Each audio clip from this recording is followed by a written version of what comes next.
This is the story of a busy city, once full of life, and a village not far away, which the noise and pollution of the city couldn't reach.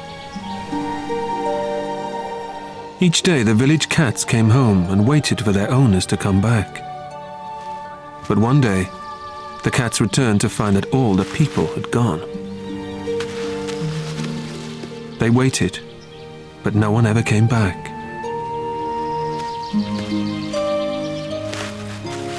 The cats stayed alone in the village, and gradually the wild creatures of the nearby forest began to join them.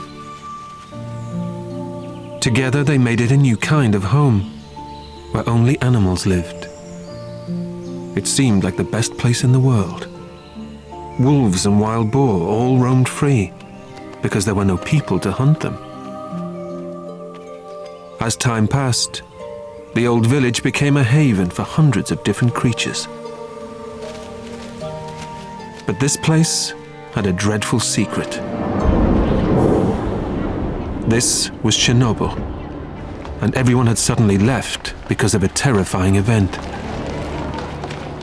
They were all escaping one of modern man's greatest fears, a nuclear disaster, which had cast a spell on this place, a spell that couldn't be lifted for many thousands of years.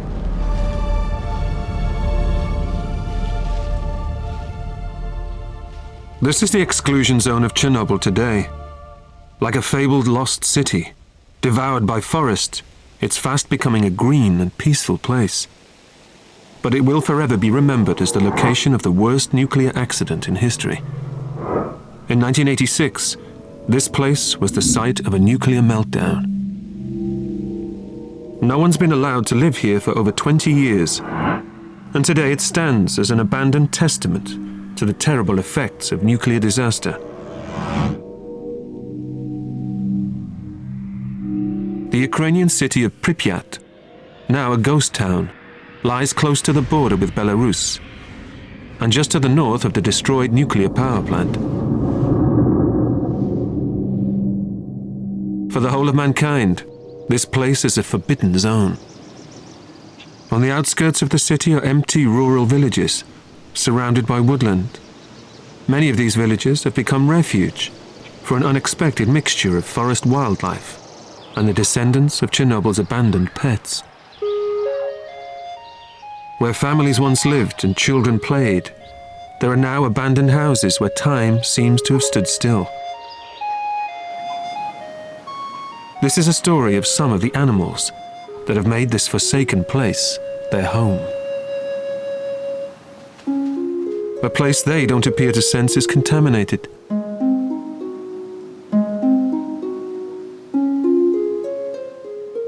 But as radioactive as it is, there are no more pesticides, no industry, no traffic.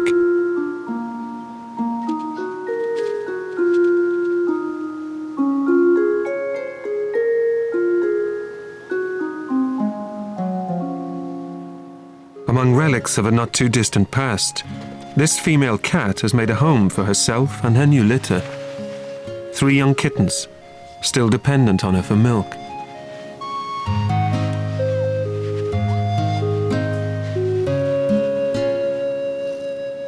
She was born here too, 3 years ago. She may be a house cat like her mother and grandmother before her, but few creatures here will ever see a human being.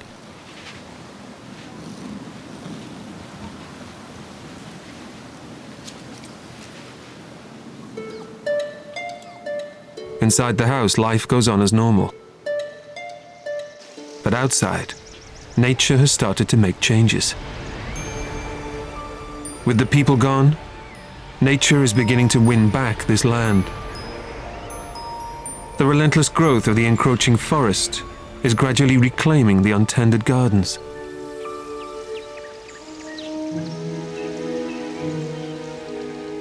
Without anyone to make repairs, the houses have fallen into decay. And as the forest slowly creeps in, so do the wild inhabitants, creatures that the people were so determined to keep out. Among them are brown bears, absent here for over a century, and until recently confined to forests many miles away.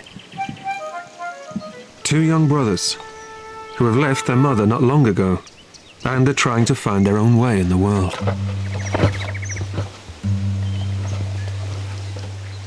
Those might look like bears trying to steal honey from a hive.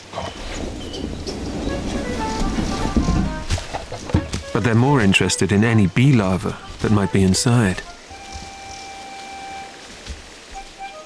When the young bears aren't playing, they're hungry.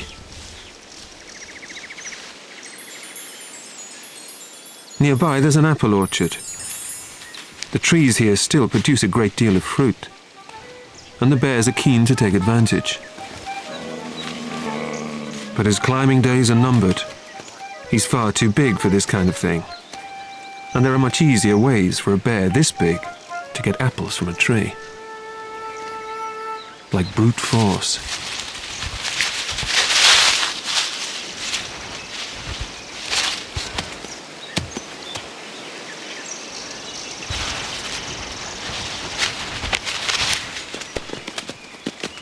Back in the days when Pripyat was a busy industrial city, no one saw bears in the surrounding forests. But in the years since the people abandoned this place, they've started to reappear. For them, this place has become an unlikely sanctuary. They pass through the zone and its villages, and into the forests beyond its borders.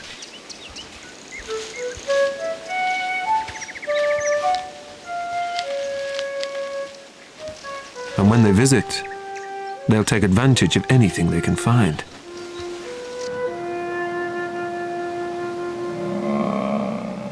The scent left by the cat lingers around the gap where she goes in and out. But it's far too small for him to get through. And the door is locked.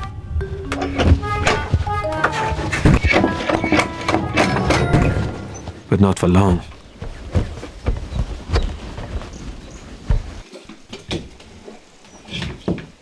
Leaving their table manners in the forest, they ransack the house for anything they can eat.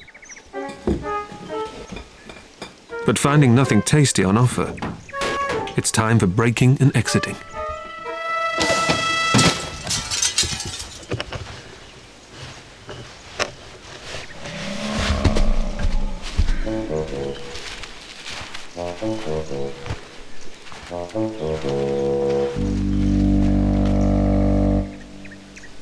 And it's not just bears that have discovered a ghost town can make the perfect sanctuary. Beyond the houses and gardens, numerous other species are beginning to reappear in healthy numbers.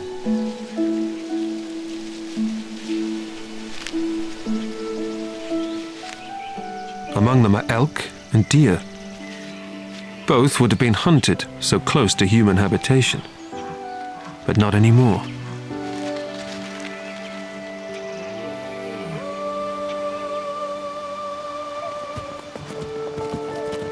Przalski's horse can be found here too.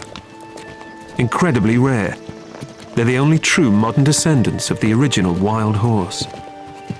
They were introduced here in 1998 because the exclusion zone had started to show signs of becoming a natural sanctuary for other species. To everyone's surprise, as houses and roads disappeared beneath a miniature forest, Mother Nature began to reclaim this place from the ground up. Plants flourished and provided food for insects. The food chain was gradually re-established with such extraordinary diversity that it stunned the scientists. What they saw was nothing like the nuclear desert they expected. They even found endangered species, over 40 animals that were listed as protected.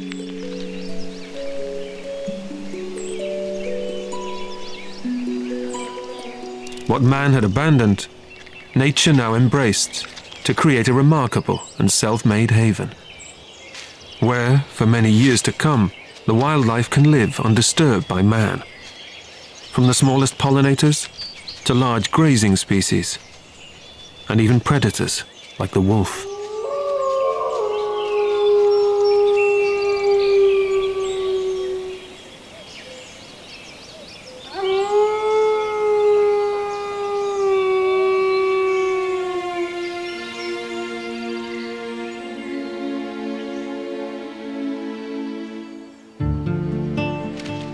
This lone wolf is a young male.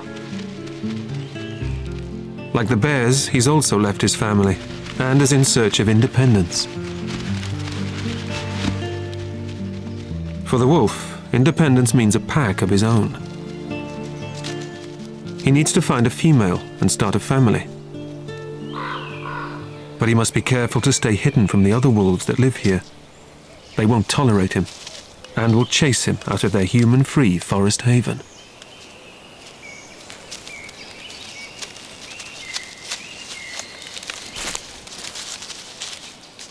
Every acute sense he has is now tuned into his environment, sensing any signs of danger.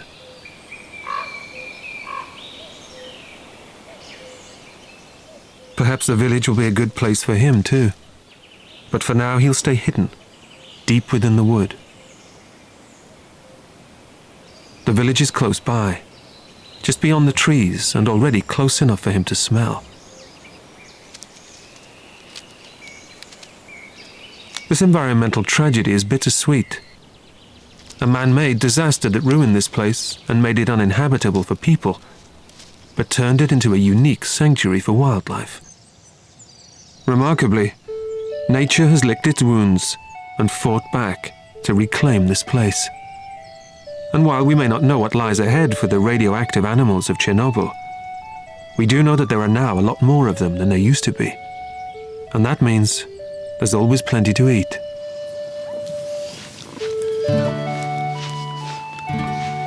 Back at the old house, the kittens are almost weaned, and that means she must leave them alone while she makes frequent hunting trips to bring back food.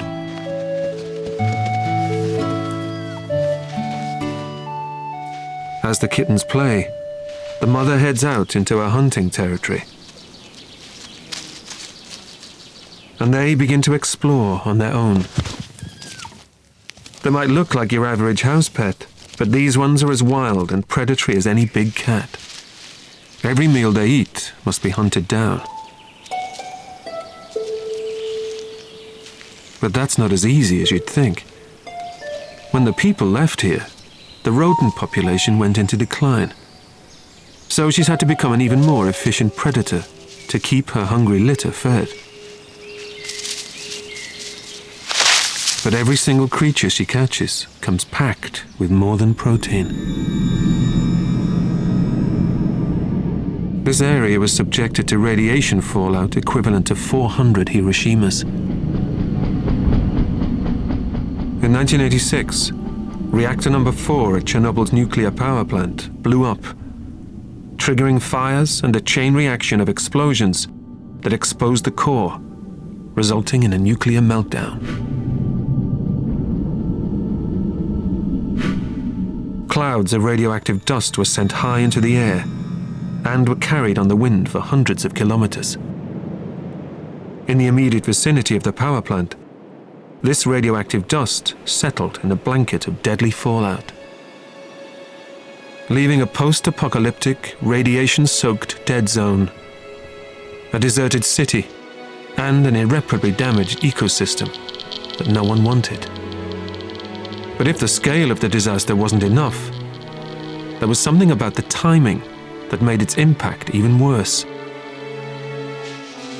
It had happened in April, springtime, a time when flowers were coming into bloom, when insects were feeding and in turn becoming food for bigger creatures. Radioactivity is especially damaging to cells that are beginning to divide. In other words, growing organisms were especially vulnerable.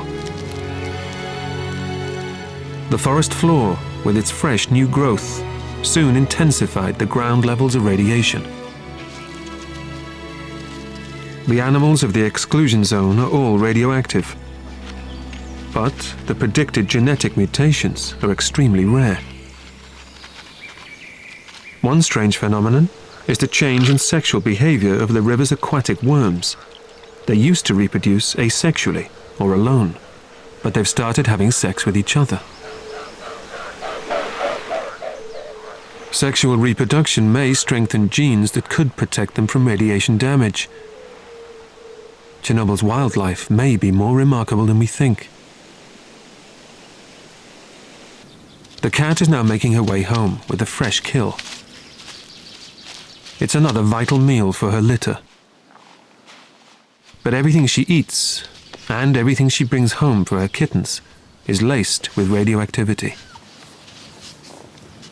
For their size, rodents contain higher doses of radiation than larger mammals. This is because they spend a lot of their time close to the ground and in burrows where the concentrations of radioactivity are still high. Just like a big cat, she brings back live, plutonium-packed prey for her kittens to play with, teaching them how to hunt. Radioactive elements actually behave much like nutrients. They accumulate as they pass up the food chain. Everything from insects to plant eaters experiences a buildup of radioactivity, becoming concentrated in larger predators.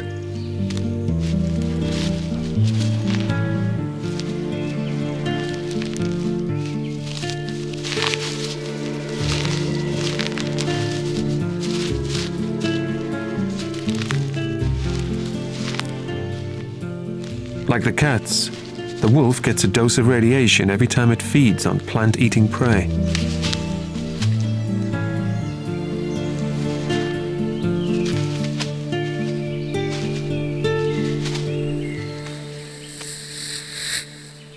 One fast track for radiation entering the food chain has been through fungi. Along with bacteria, they are nature's most prolific decomposers, so their role in circulating radioactivity through the environment is crucial. They absorb radioactivity just as they would nutrients, directly from the ground. Wild boar now thrive in the zone's forests. Their favorite food is mushrooms, and they can absorb over 30 times the safe levels of radioactivity during the peak growth season.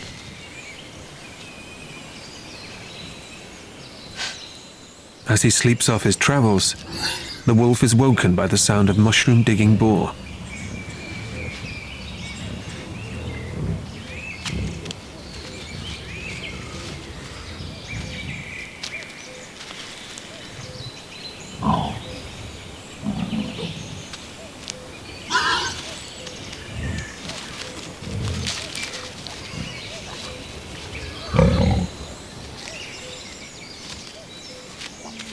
Wolves prey on wild boar, but he's alone, and if he breaks cover, he'll be taking on an entire herd.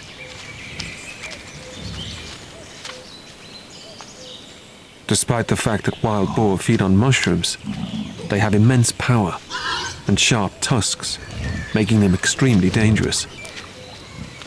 They could easily fight off a lone wolf. He keeps quiet and stays hidden, waiting for an easier opportunity.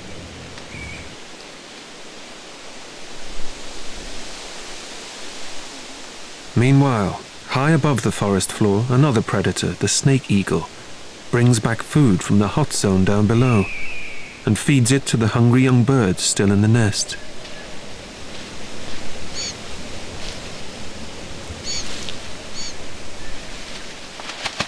There are now 270 different bird species nesting in the exclusion zone, and 180 of them are now breeding intensively. A spontaneous animal population boom in a city purpose-built as a great human achievement. To really understand why this place has experienced such an extraordinary resurrection as a refuge, it's important to realize how significant its demise was.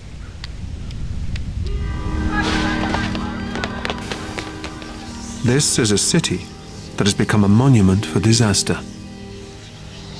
Pripyat lies right next to the site of the doomed nuclear power plant at Chernobyl. From its houses and apartments, schools and businesses, 50,000 people were forced to flee. Pripyat was one of the youngest of all cities, built during the 1970s, but it was also destined to be the most short-lived. Nothing left Pripyat apart from its residents. They were permitted few possessions for fear of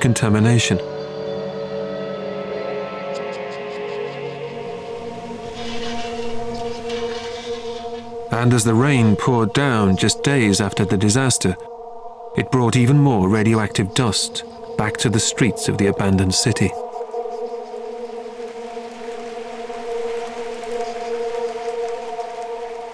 In the days following the disaster, a 30-kilometer radius of a post-nuclear badlands was established to isolate it from the rest of the world.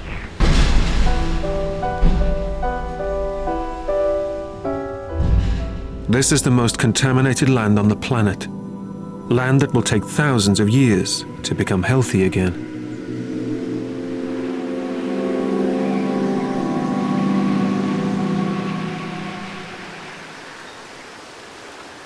But signposts and warnings don't keep animals out. The so-called zone of alienation became a magnet.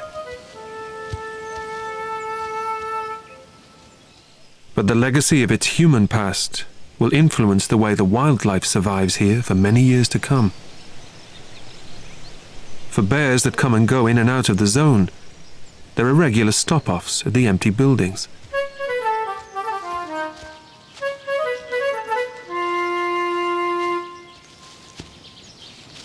Bears are inquisitive animals, and these old houses often contain something worth eating.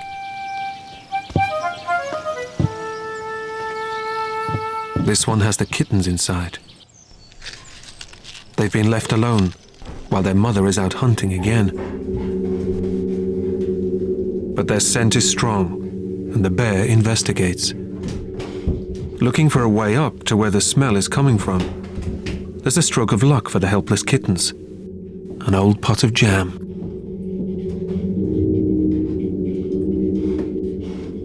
It distracts the bear just in time, and the kittens have a narrow escape. With the bear gone, the house is safe again, and the kittens continue to explore.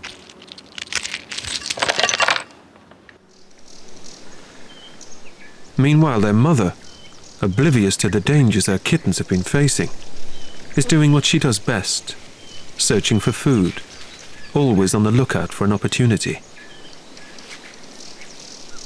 Chernobyl's bird life is often less contaminated by radiation than creatures that live on the ground. But it was a species of bird that showed a genuine case of mutation after the disaster. Some barn swallows produced white rather than red feathers under their chins. But it appears to have been unattractive to other swallows, and the mutation died out. Other mutations have been brief too. Mutants are often weaker and make easier targets for predators. Life in Chernobyl really is about survival of the fittest. As the cat travels through a surprisingly green post-nuclear landscape, it's hard to imagine this forbidden zone with a silver lining. But the resurrection of Chernobyl's wildlife was so unexpected that it left environmentalists heartened by nature's triumph over man's most terrifying and self-destructive of deeds. While she's making her journey, it's also time for the kittens to start fending for themselves. They make their first unaccompanied steps from the safety of the old house. They combine the spirit of adventure with a serious lack of experience, and it's extremely unlikely that they will have much success in finding anything to eat on their own. At best, they must try and stay alive.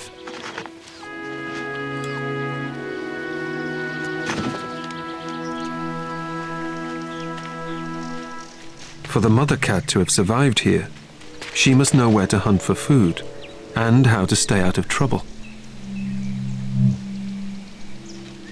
She'll often take advantage of hunting in a confined space. Such a strategy takes her into the derelict buildings that were once the schoolhouse. Among the debris scattered around are the children's gas masks.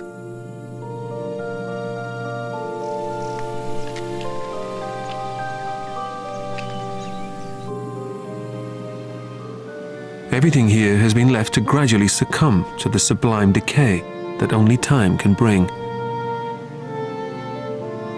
And it has plenty of that. Every object adds to the eerie memories of a place once so full of life.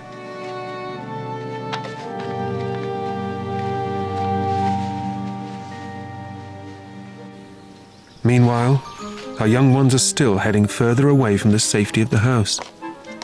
They've stuck together, moving as a little pack. But without their mother, they've no sense of the danger they may be heading into.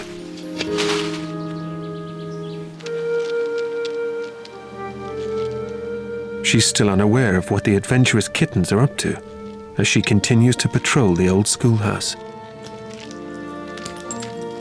Hundreds of Pripyat schoolchildren were forced to flee, leaving everything behind, their toys and books frozen in time.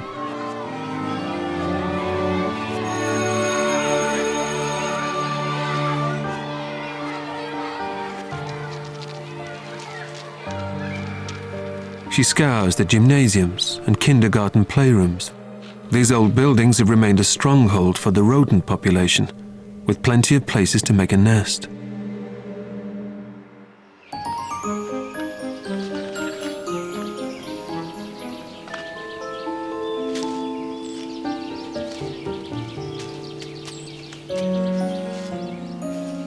Back on their own journey, the kittens are heading into open country, making them even more vulnerable to attack. Not from predators lurking in the shadows of the old building, but anything that's watching from above.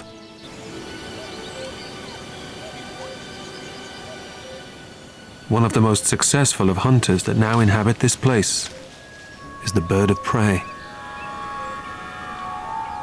There are so many small mammals here that they've become incredibly successful.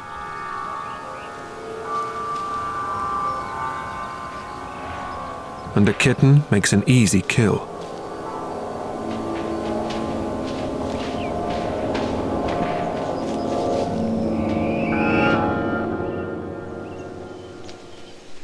As one of her kittens becomes prey, their mother is about to make her own kill.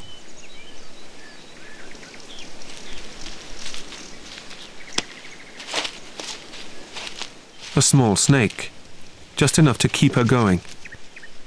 But as always, it brings another dose of radiation.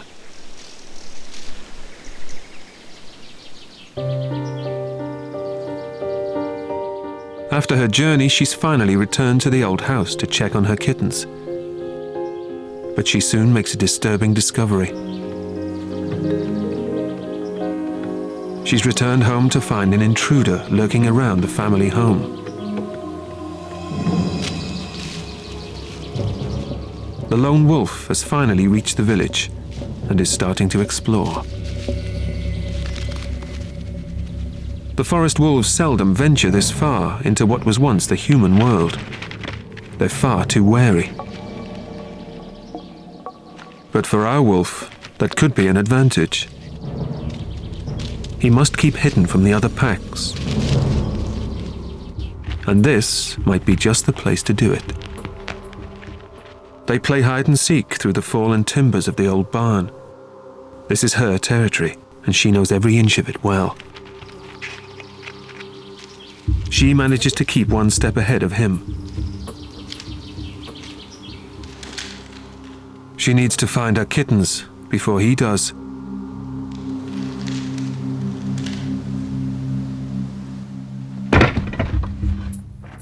She won't be able to keep the wolf from the door for much longer. His persistence pays off, and he manages to get into the house.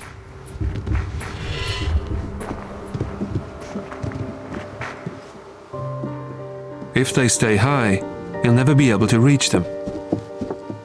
The mother cat leads by example and keeps her nerve. While she's here to watch out for them, they'll have the best chance of staying alive. Eventually he gives up the search, but he's found a new home. Next, he'll need to find a mate. While he's gone for now, he'll almost certainly be back. His arrival means they must leave. She's down to 2 kittens now, and she can't risk losing another one.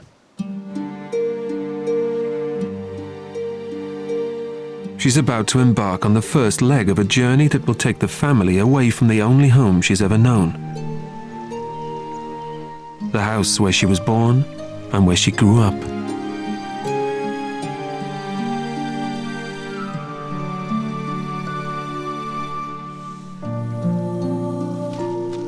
She gathers the young kittens, and together they leave the old house for the last time, never to return.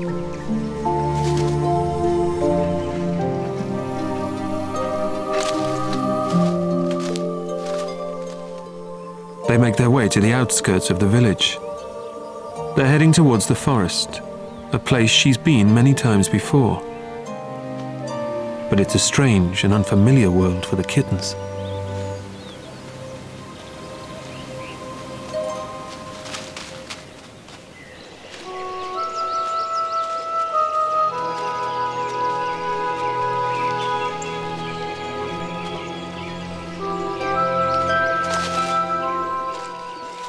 It's slow going. The wood is full of huge obstacles for the small cats.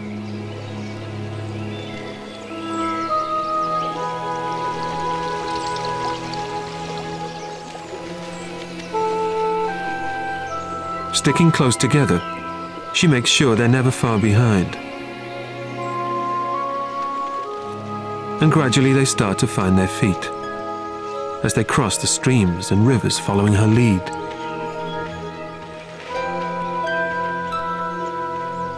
Even the thinnest branch makes a useful bridge.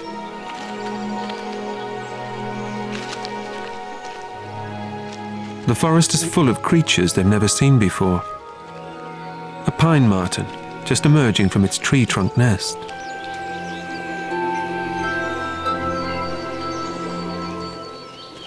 Almost immediately the people left this place, it began returning to nature. Secretive creatures started to reappear. And this forest is now as vibrant and full of life as any jungle. After dark, the forest changes hands as the nocturnal creatures of the wood emerge.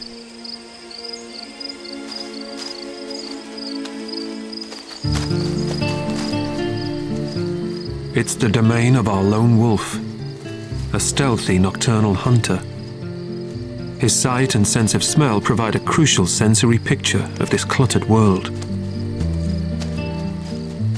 He moves silently through the forest, listening for anything that might lead to a meal.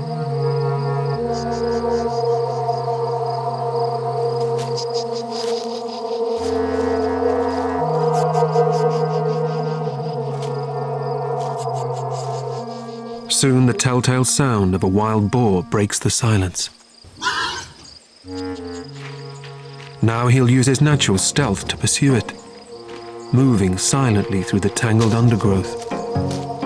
The wolf can sense this is a lone boar. He won't have to miss out again. So he picks up the pace and begins his relentless pursuit.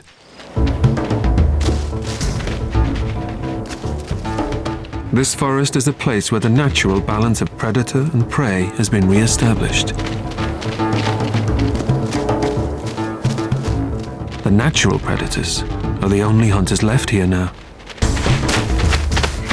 It may be a radioactive food chain, but they are at the top of it. It's not just the human evacuation that keeps so many wild creatures here safe from the hunter's bullet, but the knowledge that the flesh of these creatures is contaminated by radioactivity. It's a bizarre but highly effective deterrent. As dawn begins to break through the trees and drives the shadows away, the wolf loses the advantage of darkness. He's lost his kill to his rivals, the bears.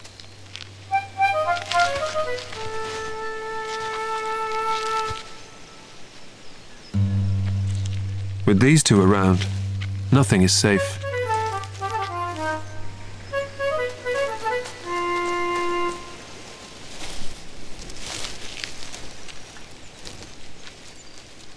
Daylight is also the best time for the cat to move with her family. Her kittens are far too vulnerable at night. She may have hunted in the forest many times, but at heart, she's still a house cat. And she's looking for a new home for them. But the temptation of shelter the other side of the field means crossing open ground with 2 kittens. These open stretches are patrolled, as always, by birds of prey. Once again, the kittens run the gauntlet. But this time, all make it safely to the other side.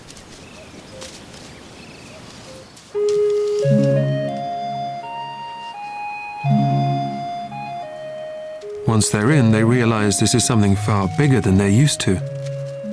It's a cattle shed, part of an old collective farm.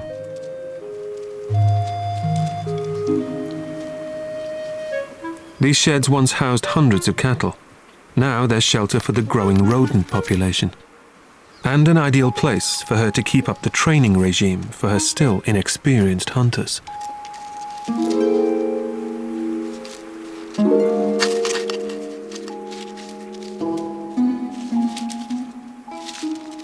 All this new activity has attracted some attention. They're trespassing in someone else's territory.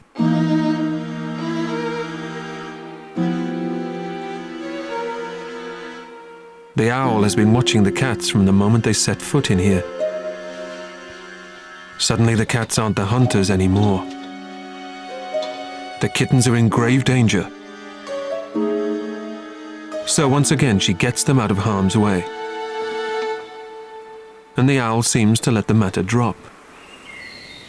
But this is clearly not somewhere they can settle. So they move on. Back deep within the wood, the wolf is recovering from his night of hunting.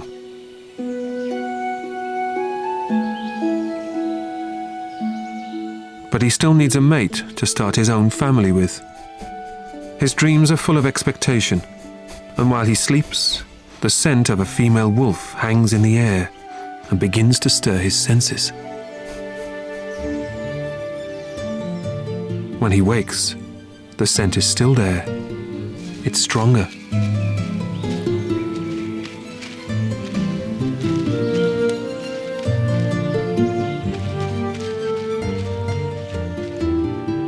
Now he's tracking again. Not to hunt this time, but to find a female. He'll court her, following the scent and getting the odd glimpse. Back by the edge of the lake, the cats have found somewhere else they might be able to make into a new home. The kittens are already exploring inside. It's a stimulating environment. A maze of rafters for playing and honing their skills in climbing and agility. And they seem to have reached here just in time. Outside, a storm is brewing. But like everything else here, this one brings more than rain. First, the wind picks up. These winds carry radioactive plutonium as they gather up dust from the contaminated ground. It hangs in the air and is inhaled by everything that breathes. When the rain starts to fall, it brings this radioactivity back to Earth again, and it sticks to every surface it drenches.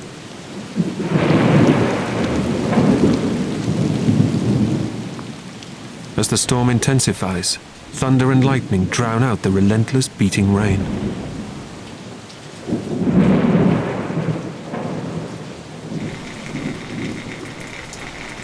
But at least the cats are safe in here. As safe as houses. It doesn't rain here for weeks on end. The wood becomes dry like a tinderbox, and a lightning strike can easily start an inferno. Their new home is short-lived.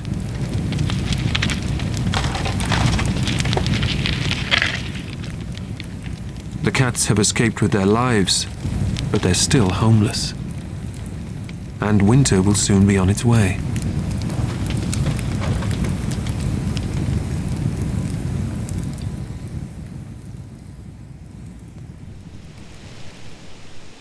It's another setback in her search for a home. Somewhere she can settle her kittens before it's time for her to leave them on their own for good.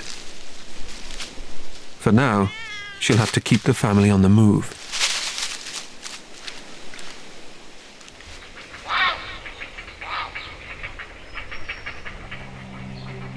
As they start to make their way further along the banks of the river, they come across yet another abandoned scene from Chernobyl's catastrophic past.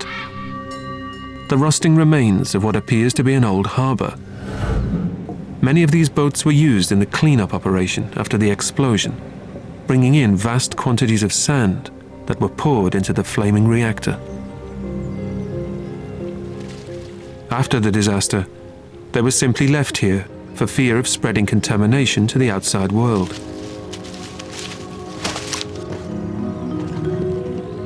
For the cats, they could provide the perfect place to spend the coming winter. They quickly become ship's cats. And if that means good luck, she may be able to leave her kittens here, warm and safe.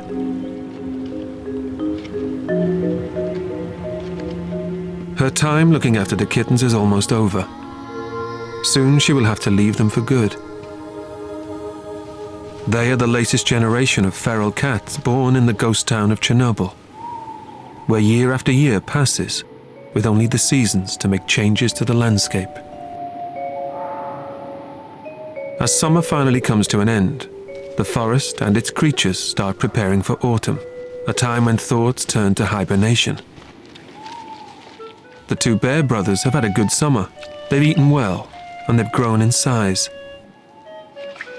The forest streams provide the perfect place for them to bathe.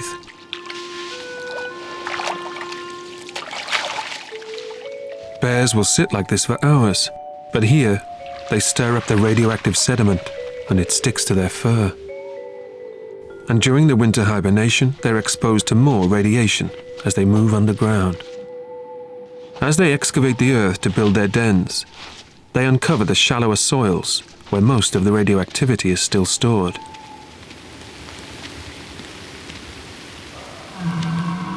Living here means there's really no end to the legacy of the disaster, and won't be for centuries to come. It's a strange place to find such peaceful and natural balance. A balance that now includes the radiation itself. It migrates through water and wind, and the levels of contamination in animals have varied over the years. While some radiation decays, it can also make its way through the food chain. Down by the banks of the river, the old boat is still home to the growing kittens. They're exploring more than ever. But as they venture out alone, they still seem to be getting themselves into more trouble. After escaping the clutches of the bears back in the old house, they're giving the two brothers another chance to catch them. They've just strayed into bear country. And this time, there's nowhere to run and hide. The bears are still looking for anything they can eat to store up fuel for the winter. Even a small cat would provide a valuable bit of protein.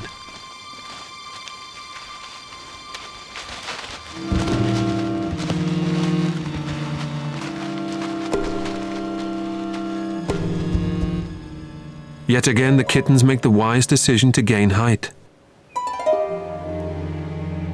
Their 9 lives are fast running out.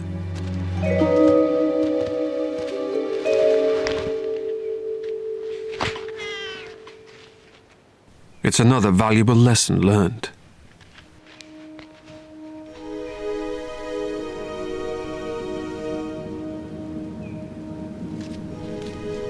As winter sets in and the temperature drops, the zone is transformed by a pure white blanket of snow.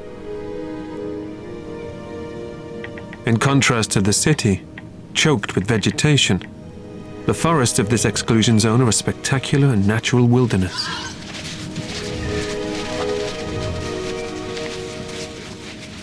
But it's hard to accept that this is still a post-nuclear landscape.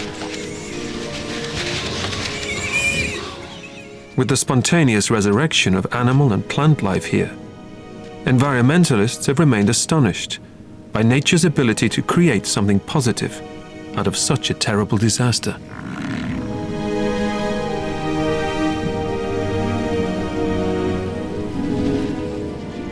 But this natural balance may only be part of the story.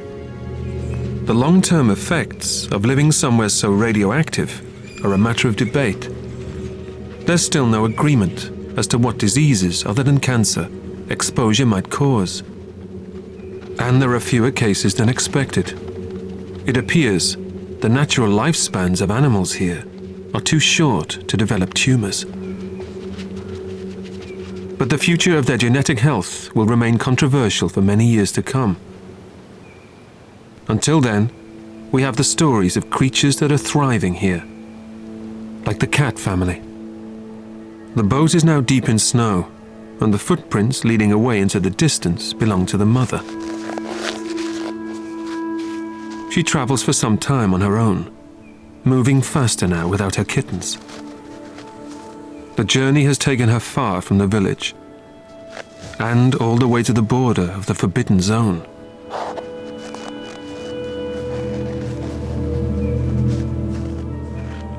As she crosses from the radioactive world that has always been her home, she leaves Chernobyl to encounter a new and alien world. The world inhabited by people.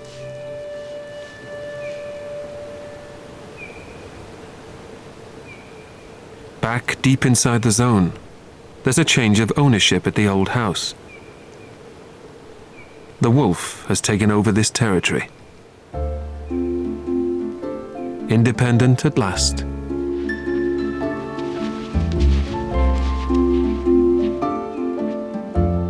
He is now in control of the area the cats once held.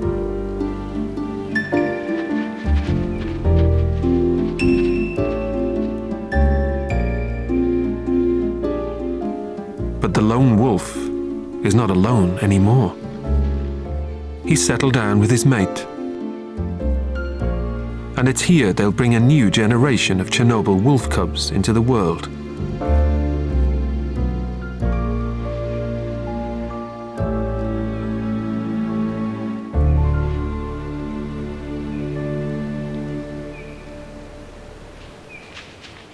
Meanwhile, the cat has trekked further from her safety zone. With the worst of the winter still to come, she will need to find shelter. Somewhere safe from the elements, and where she can still hunt.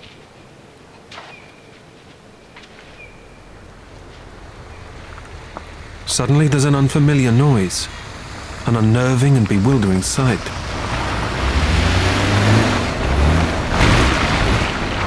The world she's entered is full of dangers she would never have faced in her radioactive sanctuary.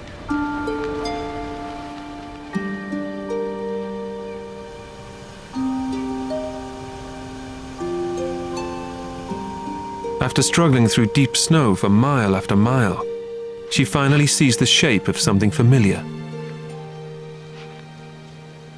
The house looks very like the one she's left behind, but there are signs that this one may not be empty.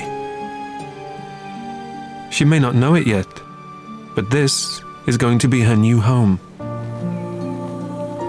And unlike the one where she was born, this time the owner will come home. She's about to become a regular house cat.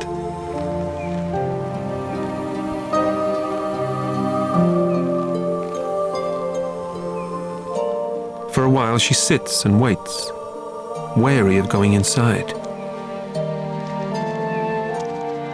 Hers is a story that tells us how nature can triumph, even where man has done his best to destroy it. It's a story that could have happened anywhere.